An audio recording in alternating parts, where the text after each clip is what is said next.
अध्याय 11। जब वे यरूशलेम के निकट जैतून पहाड़ के समीप बेतफगे और बैथानिया पहुंचे तो ईसा ने अपने 2 शिष्यों को यह कहते हुए भेजा, सामने के गांव जाओ। वहां पहुंचते ही तुम्हें बंधा हुआ एक बछेड़ा मिलेगा जिस पर अब तक कोई नहीं सवार हुआ है, उसे खोल कर ले आओ। यदि कोई तुमसे कहे ये क्या कर रहे हो, तो कह देना, प्रभु को इसकी जरूरत है, वो इसे शीघ्र ही वापस भेज देंगे। शिष्य चले गए और बछेड़े को बाहर सड़क के किनारे एक फाटक पर बंधा हुआ पाकर उन्होंने उसे खोल दिया। वहां खड़े लोगों में कुछ ने कहा, ये क्या कर रहे हो? बछेड़े को क्यों खोलते हो? ईसा ने जैसा बताया था शिष्यों ने वैसा ही कहा और लोगों ने उन्हें जाने दिया। उन्होंने बछेड़े को ईसा के पास ले आकर उस पर अपने कपड़े बिछा दिए और ईसा सवार हो गए। बहुत से लोगों ने अपने कपड़े रास्ते में बिछा दिए। कुछ लोगों ने खेतों में हरी भरी डालियां काटकर फैला दी। ईसा के आगे आगे जाते हुए और पीछे पीछे आते हुए लोग ये नारा लगा रहे थे, होसन्ना, धन्य है वो जो प्रभु के नाम पर आते हैं। धन्य है हमारे पिता दाऊद का आने वाला राज्य।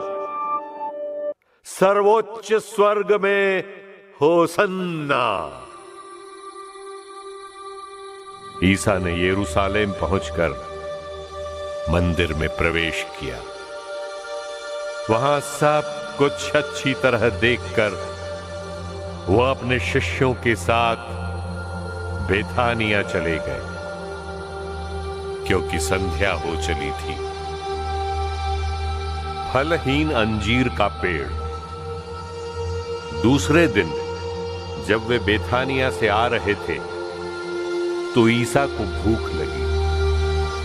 वे कुछ दूरी पर एक पत्तेदार अंजीर का पेड़ देखकर उसके पास गए कि शायद उस पर कुछ फल मिले, किंतु पास आने पर उन्होंने पत्तों के सिवा और कुछ नहीं पाया, क्योंकि वो अंजीर का मौसम नहीं था। ईसा ने पेड़ से कहा, फिर कभी कोई तेरे फल न खाए। उनके शिष्यों ने उन्हें ये कहते सुना। मंदिर से बिक्री करने वालों का निष्कासन। वे यरूशलेम पहुंचे। मंदिर में प्रवेश कर ईसा वहां से बेचने और खरीदने वालों को बाहर निकालने लगे। उन्होंने सराफों की मेजें और कबूतर बेचने वालों की चौकियां उलट दी और वे किसी को भी घड़ा लिए मंदिर से होकर आने जाने नहीं देते थे। उन्होंने लोगों को शिक्षा देते हुए कहा, क्या ये नहीं लिखा है, मेरा घर सब राष्ट्रों के लिए प्रार्थना का घर कहलाएगा? परंतु तुम लोगों ने उसे लुटेरों का अड्डा बनाया है। महायाजकों तथा शास्त्रियों को इसका पता चला और वे ईसा के सर्वनाश का उपाय ढूंढते रहे। वे उनसे डरते थे, क्योंकि लोग मंत्र मुग्ध होकर उनकी शिक्षा सुनते थे। संध्या हो जाने पर वे शहर के बाहर चले जाते थे। सूखा हुआ अंजीर का पेड़। प्रातः जब वे उधर से आ रहे थे तो शिष्यों ने देखा कि अंजीर का वो पेड़ जड़ से सूख गया है। पेतरुस को वो बात याद आई और उसने कहा, गुरुवर, देखिए, अंजीर का वो पेड़ जिसे आपने शाप दिया था सूख गया है। ईसा ने उन्हें उत्तर दिया, ईश्वर में विश्वास करो। मैं तुम लोगों से ये कहता हूं, यदि कोई इस पहाड़ से ये कहे, उठ समुद्र में गिर जा, और मन में संदेह न करे, बल्कि ये विश्वास करे कि मैं जो कह रहा हूं वो पूरा होगा, तो उसके लिए वैसा ही हो जाएगा। इसलिए मैं तुमसे कहता हूं, तुम जो कुछ प्रार्थना में मांगते हो, विश्वास करो कि वो तुम्हें मिल गया है और वो तुम्हें दिया जाएगा। जब तुम प्रार्थना के लिए खड़े हो और तुम्हें किसी से कोई शिकायत हो, तो क्षमा कर दो, जिससे तुम्हारा स्वर्गिक पिता भी तुम्हारे अपराध क्षमा कर दे। अधिकार का प्रश्न। वे फिर यरूशलेम आए। जब ईसा मंदिर में टहल रहे थे, तो महायाजक, शास्त्री और नेता उनके पास आकर बोले, आप किस अधिकार से ये सब कर रहे हैं?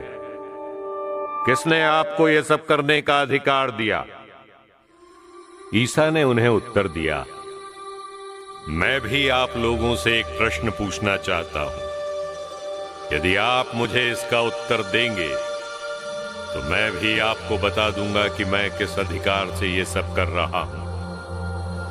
बताइए, योहन का बपतिस्मा स्वर्ग का था अथवा मनुष्यों का? वे ये कहते हुए आपस में परामर्श करते थे कि यदि हम कहें स्वर्ग का, तो वो कहेंगे, तब आप लोगों ने उस पर विश्वास क्यों नहीं किया? यदि हम कहें मनुष्यों का, तो वे जनता से डरते थे, क्योंकि सब योहन को नबी मानते थे। इसलिए उन्होंने ईसा को उत्तर दिया, हम नहीं जानते। इस पर ईसा ने उनसे कहा, तब मैं भी आप लोगों को नहीं बताऊंगा कि मैं किस अधिकार से ये सब कर रहा हूं।